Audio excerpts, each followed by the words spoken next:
ಕರ್ನಾಟಕ ರಾಜಕೀಯದಲ್ಲಿ ಈಗ ಹೊಸದೊಂದು ಸಂಚಲನ ಸೃಷ್ಟಿಯಾಗಿದೆ. ರಾಜ್ಯದಲ್ಲಿ ನಾಯಕತ್ವ ಬದಲಾವಣೆಯಾಗಿ ಡಿಕೆ ಶಿವಕುಮಾರ್ ಅವರು ಮುಖ್ಯಮಂತ್ರಿ ಆಗ್ತಾ ಇರೋದ್ರಿಂದ ಪ್ರಾದೇಶಿಕ ಪಕ್ಷ ಜೆಡಿಎಸ್ ಅಸ್ತಿತ್ವಕ್ಕೆ ಧಕ್ಕೆಯಾಗುತ್ತಾ ಜೆಡಿಎಸ್ನ ನಾಯಕ ಎಚ್.ಡಿ. ಕುಮಾರಸ್ವಾಮಿ ಅವರು ಕೇಂದ್ರ ಸಚಿವ ಸ್ಥಾನವನ್ನ ತ್ಯಜಿಸಿ ಮತ್ತೆ ರಾಜ್ಯ ರಾಜಕೀಯಕ್ಕೆ ವಾಪಸ್ ಬರ್ತಾರಾ? ಸದ್ಯ ರಾಜ್ಯ ರಾಜಕೀಯ ವಲಯದಲ್ಲಿ ಇಂತಹದ್ದೊಂದು ದೊಡ್ಡ ಚರ್ಚೆ ಮುನ್ನೆಲೆಗೆ ಬಂದಿದೆ. ಒಕ್ಕಲಿಗ ಸಮುದಾಯದ ಇಬ್ಬರು ಪ್ರಭಾವಿ ನಾಯಕರ ನಡುವಿನ ಹಳೆಯ ರಾಜಕೀಯ ಜಿದ್ದಾಜಿದ್ದಿ ಈಗ ಮತ್ತೊಂದು ರೋಚಕ ಹಂತಕ್ಕೆ ತಲುಪುವ ಮುನ್ಸೂಚನೆ ಸಿಗ್ತಾ ಇದೆ.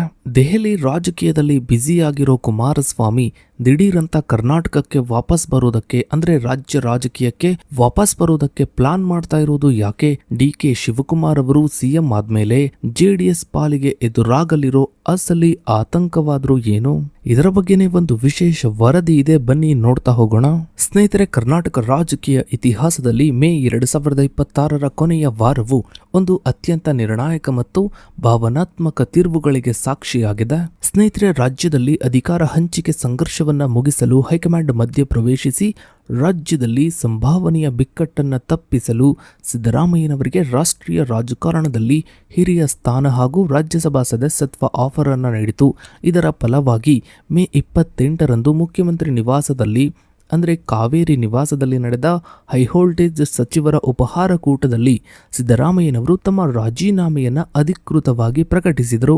ಈ ವಿದಾಯದ ಸಭೆಯಲ್ಲಿ ಸಿದ್ದರಾಮಯ್ಯ ಮತ್ತು ಅವರ ಆಪ್ತ ಸಚಿವರು ತೀವ್ರ ಭಾವುಕರಾಗಿ ಕಣ್ಣೀರಿಟ್ರು. ಇದೇ ವೇಳೆ ಸಿದ್ದರಾಮಯ್ಯನವರು ನೂತನ ಮುಖ್ಯಮಂತ್ರಿಯಾಗಿ ಡಿಕೆ ಶಿವಕುಮಾರ್ ಅವರು ಅಧಿಕಾರವನ್ನ ವಹಿಸಿಕೊಳ್ಳುವುದಕ್ಕೆ ನನ್ನ ಸಂಪೂರ್ಣ ಒಪ್ಪಿಗೆ ಇದೆ ಎಂದು ಘೋಷಿಸುವ ಮೂಲಕ ರಾಜ್ಯದ ಮುಂದಿನ ನಾಯಕ ಯಾರು ಎಂಬ ಗೊಂದಲಕ್ಕೆ ತೆರೆ ಎಳೆದರು. ಈ ಘೋಷಣೆ ಕೇಳಿ ಭಾವುಕರಾದ ಡಿಕೆ ಶಿವಕುಮಾರ್ ಅವರು ಸಿದ್ದರಾಮಯ್ಯನವರ ಪಾದಗಳನ್ನು ಮುಟ್ಟಿ ಆಶೀರ್ವಾದವನ್ನ ಪಡೆದರು. ತದನಂತರ ಸಿದ್ದರಾಮಯ್ಯನವರು ತಮ್ಮ ರಾಜೀನಾಮೆ ಪತ್ರವನ್ನ ರಾಜ್ಯಪಾಲರಿಗೆ ಸಲ್ಲಿಸಿದರು.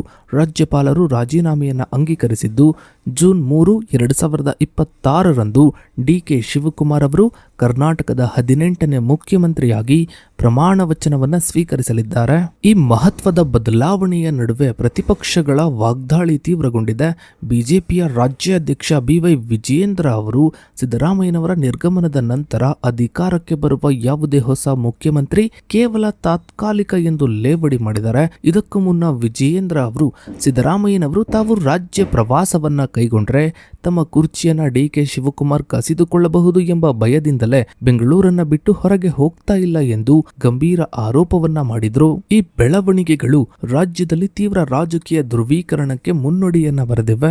ಸ್ನೇಹಿತರೆ, ಡಿಕೆ ಶಿವಕುಮಾರ್ ಅವರು ವಿದ್ಯಾರ್ಥಿ ಸಂಘಟನೆಯಾದ NSUI ಮೂಲಕ ರಾಜಕೀಯ ಪ್ರವೇಶಿಸಿ ಹಂತ ಹಂತವಾಗಿ ಬೆಳೆದು ಇಂದು ರಾಜ್ಯದ ಅತ್ಯುನ್ನತ ಹುದ್ದೆಯನ್ನ ತಲುಪಿದ್ದಾರೆ. ಪಕ್ಷದ ಆಂತರಿಕ ವಲಯದಲ್ಲಿ ಮತ್ತು ರಾಷ್ಟ್ರ ಮಟ್ಟದಲ್ಲಿ ಇವರು ಕಾಂಗ್ರೆಸ್ನ ನಂಬಿಕಸ್ಥ ಬಿಕ್ಕಟ್ಟು ನಿವಾರಕ ಅಂದ್ರೆ ಟ್ರಬಲ್ ಶೂಟರ್ ಎಂದೇ ಪ್ರಸಿದ್ಧಿ. ರೆಸಾರ್ಟ್ ರಾಜಕೀಯದ ಮೂಲಕ ಪಕ್ಷದ ಶಾಸಕರನ್ನ ಒಗ್ಗಟ್ಟಾಗಿಡುವುದು, ಇತರ ರಾಜ್ಯಗಳಲ್ಲಿನ ರಾಜಕೀಯ ಬಿಕ್ಕಟ್ಟುಗಳನ್ನ ಯಶಸ್ವಿಯಾಗಿ ಬಗೆಹರಿಸುವುದು ಮತ್ತು 2018ರಲ್ಲಿ ಕಮಲ ಪಾಳೆಯದ ಮೂಗಿನಡಿಯಲ್ಲಿ ಜೆಡಿಎಸ್ ಕಾಂಗ್ರೆಸ್ ಮೈತ್ರಿ ಸರ್ಕಾರ ರಚಿಸುವಲ್ಲಿ ಮಹತ್ವದ ಪಾತ್ರ ವಹಿಸಿದ್ದು ಇವರ ರಾಜಕೀಯ ಚಾಣಕ್ಯತನಕ್ಕೆ ಸಾಕ್ಷಿ.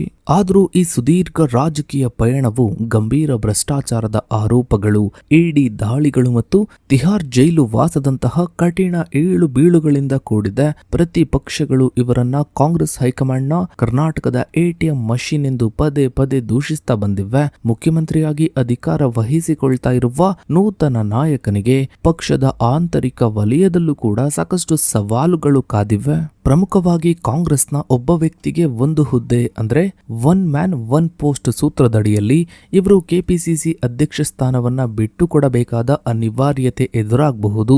ಇದರೊಂದಿಗೆ ಸಿದ್ದರಾಮಯ್ಯ ಬಣದ ಶಾಸಕರನ್ನು ಮತ್ತು ಮಂತ್ರಿಗಳನ್ನ ವಿಶ್ವಾಸಕ್ಕೆ ತೆಗೆದುಕೊಂಡು ಸಾಗುವುದು, ಜೊತೆಗೆ ಕೆಲಸವನ್ನ ಮಾಡುವುದು ಇವರ ಮುಂದಿರುವ ಅತಿದೊಡ್ಡ ಸವಾಲಾಗಿದೆ. ಇದಲ್ಲದೆ ಬಹಳ ಮುಖ್ಯವಾಗಿ ಮುಖ್ಯಮಂತ್ರಿ ರೇಸ್ನಲ್ಲಿ ಜಿ. ಪರಮೇಶ್ವರ್ ಅವರ ಪರವಾಗಿಯೂ ಕಾಂಗ್ರೆಸ್ನ ಒಂದು ಬಣದಿಂದ ತೀವ್ರ ಒತ್ತಾಯ ಕೇಳಿಬಂದಿತ್ತು. ಈ ಎಲ್ಲ ಆಂತರಿಕ ಭಿನ್ನಾಭಿಪ್ರಾಯಗಳನ್ನ ನಿವಾರಿಸಿ ಆಡಳಿತ ಯಂತ್ರವನ್ನ ಸುಸೂತ್ರವಾಗಿ ಮುನ್ನಡೆಸುವುದು ಇವರ ಮುಂದಿರುವ ಪ್ರಮುಖ ಪರೀಕ್ಷೆಯಾಗಿದೆ. ಇನ್ನು ಸ್ನೇಹಿತರೆ, ಡಿ.ಕೆ. ಶಿವಕುಮಾರ್ ಅವರು ಮುಖ್ಯಮಂತ್ರಿಯಾಗಿ ಪ್ರಮಾಣ ವಚನವನ್ನ ಸ್ವೀಕರಿಸ್ತಾ ಇರುವುದು ಪ್ರಾದೇಶಿಕ ಪಕ್ಷವಾದ ಜೆಡಿಎಸ್ನ ಭವಿಷ್ಯದ ಅಸ್ತಿತ್ವಕ್ಕೆ ಭಾರಿ ಆತಂಕವನ್ನೇ ಸೃಷ್ಟಿಸಿದೆ. ಹಳೆ ಮೈಸೂರು ಭಾಗದ ಒಕ್ಕಲಿಗ ಹೃದಯ ಭಾಗದಲ್ಲಿ ಜೆಡಿಎಸ್ ಸಾಂಪ್ರದಾಯಿಕವಾಗಿ ಪ್ರಬಲ ಶಕ್ತಿಯಾಗಿದ್ದು, ದೇವೇಗೌಡರ ಕುಟುಂಬವೇ ಈ ಸಮುದಾಯದ ನಿರ್ಣಾಯಕ ಧ್ವನಿಯಾಗಿತ್ತು. ಆದ್ರೆ ಈಗ ಅದೇ ಒಕ್ಕಲಿಗ ಸಮುದಾಯಕ್ಕೆ ಸೇರಿದ ಡಿ.ಕೆ. ಶಿವಕುಮಾರ್ ಅವರು ಮುಖ್ಯಮಂತ್ರಿ ಆಗ್ತಾ ಇರೋದ್ರಿಂದ ಜೆಡಿಎಸ್ನ ಹಿಡಿತದಲ್ಲಿರುವ ಒಕ್ಕಲಿಗ ಮತದಾರರನ್ನು ಕಾಂಗ್ರೆಸ್ ಕಡೆಗೆ ಸೆಳೆಯಲು ಇವರು ತಮ್ಮ ಸಂಪೂರ್ಣ ಆಡಳಿತಾತ್ಮಕ ಮತ್ತು ಆರ್ಥಿಕ ಶಕ್ತಿಯನ್ನ ಬಳಸಲಿದ್ದಾರೆ. ಈ ಸನ್ನಿವೇಶವು ಜೆಡಿಎಸ್ ಪಾಳೆಯದಲ್ಲಿ ತೀವ್ರ ಆತಂಕವನ್ನ ಉಂಟು ಮಾಡಿದೆ.